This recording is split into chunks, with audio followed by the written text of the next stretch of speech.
Welcome to another episode from the Veterinary Research Channel. Today, we delve into a fascinating study that explores potential new ways to diagnose a challenging disease in our canine companions, chronic pancreatitis. Pancreatitis, an inflammation of the pancreas, is a significant health concern for dogs, and unfortunately, it can sometimes lead to a long-term, debilitating condition known as chronic pancreatitis. This ongoing inflammation is not only painful, but can also severely impact a dog's quality of life by gradually impairing the pancreas's vital functions. Currently, veterinarians face difficulties in accurately diagnosing chronic pancreatitis in living dogs. The process often relies on piecing together a dog's medical history with various diagnostic tests, each having its own limitations. While examining tissue samples under a microscope, a procedure called histopathology is often considered the most reliable way to confirm the disease. It's not always practical or perfect. Advanced imaging techniques like ultrasound and computed tomography can offer valuable insights, but their accuracy can be significantly influenced by the experience of the person performing the examination. We also have access to circulating biomarkers, substances in the bloodstream that can indicate disease.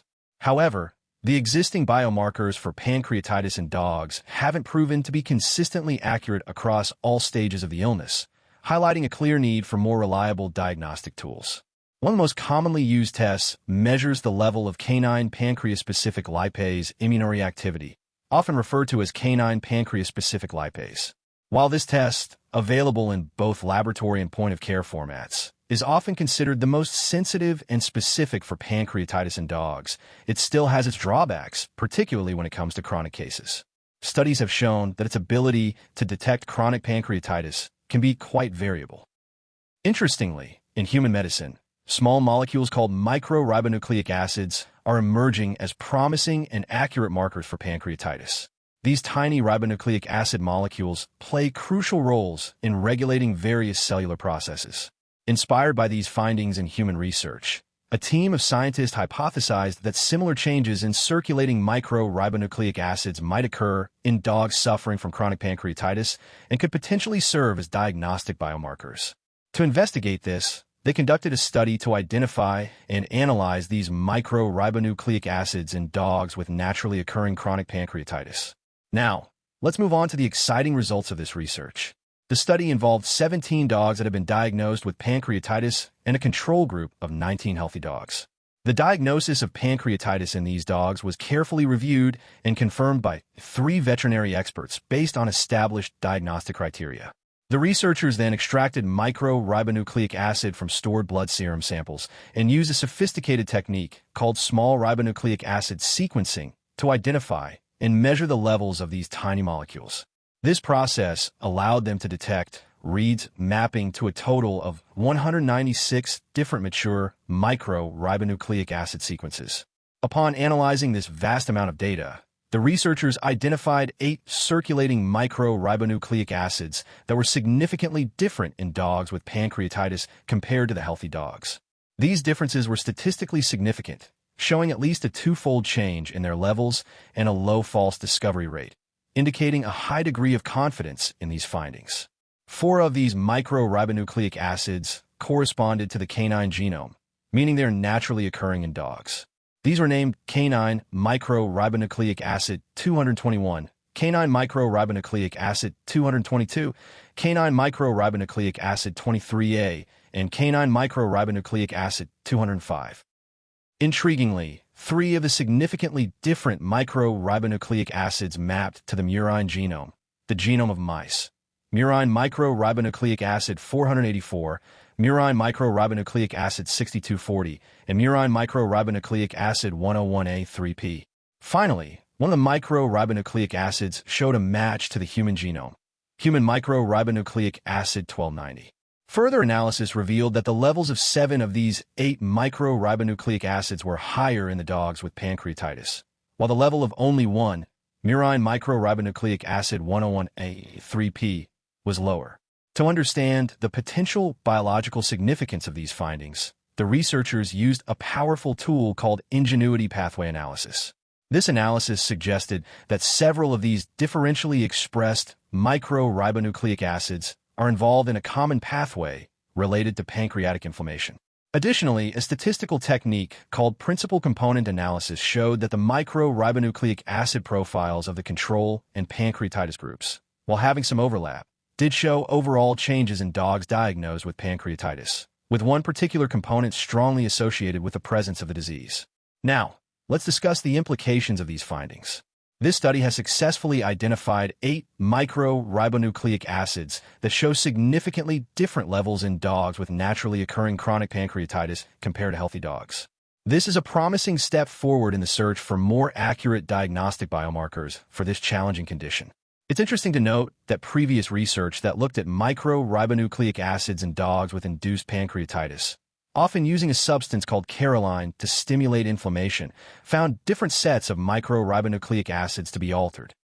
This difference highlights the importance of studying the disease as it naturally occurs in dogs rather than relying solely on experimental models, as the underlying mechanisms might differ.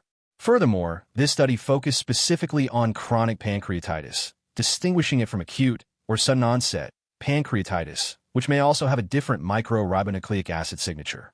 The researchers noted that some of the identified microRibonucleic acids have known roles in inflammation and pancreatic function in other species, which adds biological plausibility to their findings in dogs. For instance, the cluster of microRibonucleic acid 221 and microRibonucleic acid 222 is known to be important in regulating many cellular processes. Interestingly, in humans, human microRibonucleic acid 221 has been identified as a distinct biomarker for early chronic pancreatitis, showing very high accuracy in predicting the condition. Moreover, studies in mice have shown that microRibonucleic acid 221 and microRibonucleic acid 222 can affect the proliferation of insulin-producing cells in the pancreas and inhibit insulin production, suggesting a potential link to the inflammatory processes observed in pancreatitis. The Ingenuity Pathway Analysis further suggested that microRibonucleic acid 221 and microRibonucleic acid 222 might play a role in inhibiting a molecule called intracellular adhesion molecule 1. This molecule is involved in attracting immune cells, and its regulation by these microRibonucleic acids could be relevant in the context of chronic pancreatic inflammation. Another microRibonucleic acid found to be elevated in dogs with pancreatitis was canine microRibonucleic acid 23A. Increased levels of microRibonucleic acid 23A and a related molecule, microRibonucleic acid 23B, have also been observed in human patients with severe acute pancreatitis. In the context of pancreatic cancer, microRibonucleic acid 23 has been shown to promote cancer cell growth and block pathways that lead to cell death. The Ingenuity Pathway Analysis indicated a potential link between microRibonucleic acid 23A and a family of proteins known as the SMAD family, specifically SMAD3 and SMAD4. These proteins are central to the process of pancreatic fibrosis, where excessive scar tissue forms in the pancreas by activating cells called pancreatic stellate cells. Therefore, the upregulation of microRibonucleic acid 23A and its potential influence on SMAD proteins could contribute to the development of fibrosis in chronic pancreatitis. Murine microRibonucleic acid 484, another upregulated microRibonucleic acid in this study, has been implicated as a biomarker in several diseases, including pancreatic adenocarcinoma. It is also thought to target a gene called Notch3 in humans with chronic pancreatitis. The Notch signaling pathway is known to be active during the development of the pancreas and can become reactivated during injury. Notably, higher levels of Notch3 have been found in the ducts of patients with chronic pancreatitis and are associated with fibrosis in other organs as well.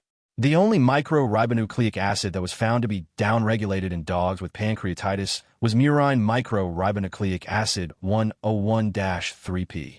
Interestingly, the Ingenuity Pathway Analysis suggested that microRibonucleic acid 101 might play a role in upregulating two molecules, inducible co-stimulator and prostaglandin 2.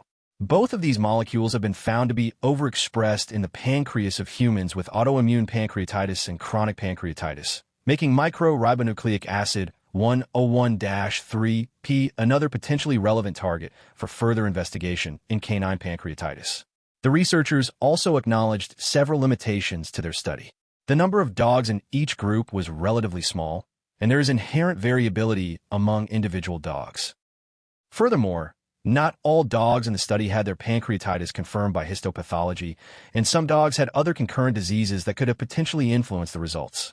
The scoring system used to assess the likelihood of pancreatitis, known as the McCord scale, is primarily validated for acute pancreatitis and may not be as accurate for the chronic form of the disease studied here. Additionally, the level of canine pancreas-specific lipase immunoreactivity was not measured in the healthy control dogs because it has been shown to have poor sensitivity in dogs with mild pancreatitis. The researchers emphasized that these limitations often reflect the real-world challenges of studying naturally occurring clinical diseases. Despite these limitations, this study provides valuable insights into the potential of circulating microRNAs acids as diagnostic biomarkers for chronic pancreatitis in dogs. The identification of these significantly differentially expressed microRNAs acids represents a promising starting point for the development of less invasive and potentially more accurate diagnostic tests. The researchers recommend further studies to validate these findings in a larger cohort of dogs and to further explore the specific roles these microRNAs acids play in the development and progression of chronic pancreatitis. Thank you for listening to the Veterinary Research Channel. A link for the reference paper is in the video description. Remember to test your knowledge by answering the questions in the description, and as always, keep those minds inspired, hearts light, and tails wagging.